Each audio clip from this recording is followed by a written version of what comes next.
One.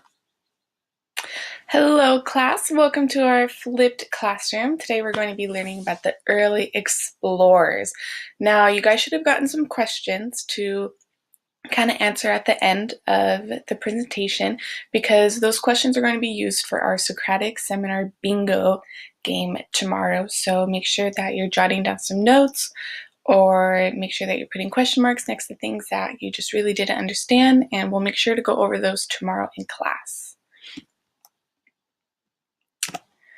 So, have you guys ever traveled somewhere new? I'm sure most of us have. And, if so, think about where you traveled and maybe the feeling, that you had. Were you excited? Were you kind of dreading it? I remember being a kid, there were some family vacations that I kind of dreaded and I didn't want to go on, mostly because I didn't like my siblings at the time. So, think about, have you ever traveled somewhere new and what were you feeling? Or what did you even experience? Did you end up liking the trip? Did you not end up liking the trip? Think about that. So I recently traveled to the Grand Canyon. There I am, all smiley.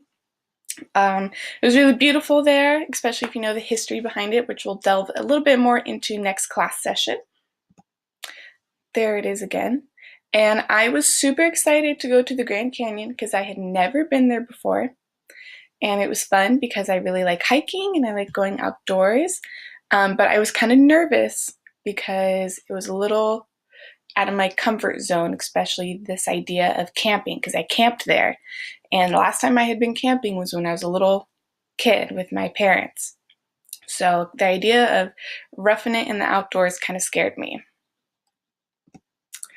So what is it all about? When we're talking about these early explorers, what is it all about? Why did they want to do this? So the easiest thing for the early explorers to explain it was that they wanted to explore something that wasn't there. Think about it. That's why we go out and that's why we try new things and that's why we go and explore things, because we want to try something that we've never done before. So for these explorers, they wanted to know what was out there. Most of us think that it was Christopher Columbus, who we're going to talk about in the next slide or two, was just the first person that sailed, and he was the first person to discover anything. But I want you guys to get that notion out of your head. The early exploration was actually mostly dominated by Spain and Portugal, and then later on it was England, France, and the Netherlands. And actually the Vikings were the first ones to discover any sort of part of America. So Columbus predominantly wanted to discover a water route to Asia in pursuit of the silks and spices there. So before he discovered that water route, they were going by foot on land, across all these treacherous terrains and everything and over Africa, around Africa, to get these silks and spices. So Christopher Columbus wanted to come up with a water route. So Christopher Columbus, we're going to nickname him Christopher C., wanted to sail to Asia by going west across the Atlantic instead of around the African continent. He was hopeful for riches along the way, and he thought that if he found any sort of land, then he was just going to dominate it and he's going to be the governor over it.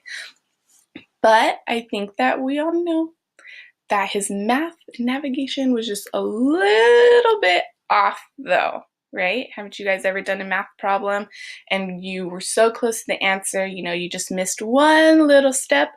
That was the same for him. Okay, he did all his math, he just missed one little step in his math, or he didn't get that one little step right. So again, he didn't really discover America, it was the Vikings, but he did mark the beginning of conquest and colonization of America. And this is going to be known as the Age of Exploration. This whole unit that we're going through is the Age of Exploration.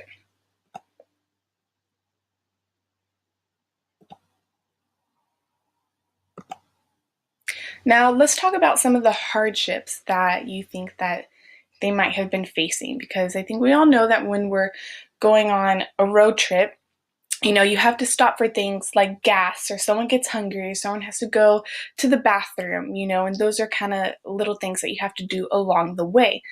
Well, just like us, they too kind of had to do things like that, just a little more severe. So some of their hardships that they encountered were seasickness. Imagine being out on the sea for who knows how long, months probably. You probably get really sick. The ships back then were not like our ships today. They didn't have the technology advancements like we do. So their ships were a little faulty.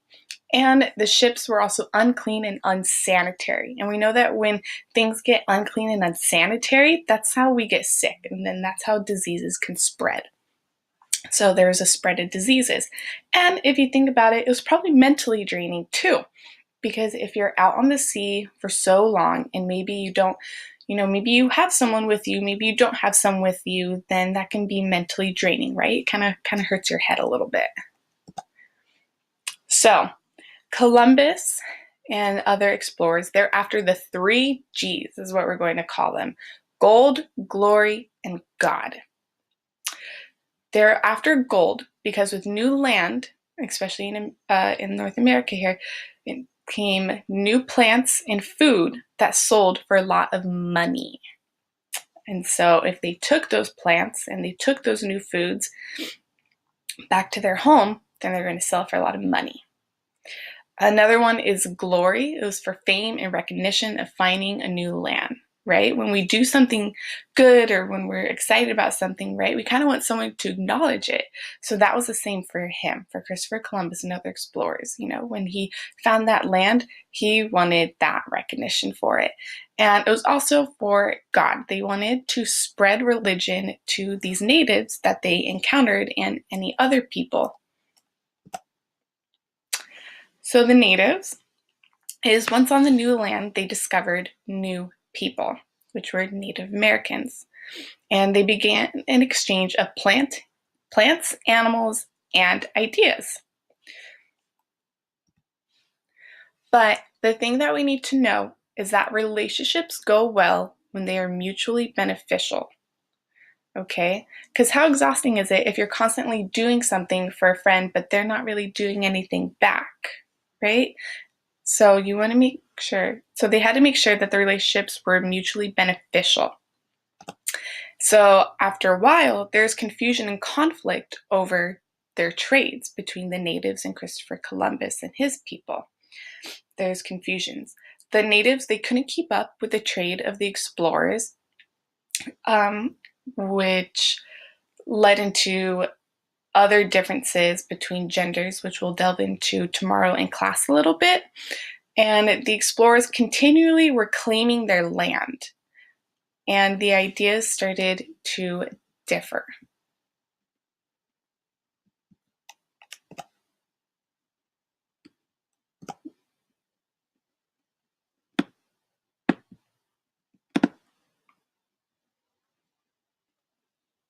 So one thing that I want us to really think about when we're thinking about this conflict is to think about the cultures, right? They came from 2 different cultures, 2 different heritages, 2 different religions. Their worlds were different. So what I want us to think about is, how do you think this conflict really came to be? Do you think maybe it could have been avoided? And how does interacting with other people influence who we are, if it does at all? So we're going to delve more into this tomorrow in our Socratic seminar. I am super excited for you guys. If you have any more questions, you can feel free to email me or go and do your own research. There are tons of videos on this and Christopher Columbus and the conflicts. So do your own research too. And I'm excited for class tomorrow. See you guys then.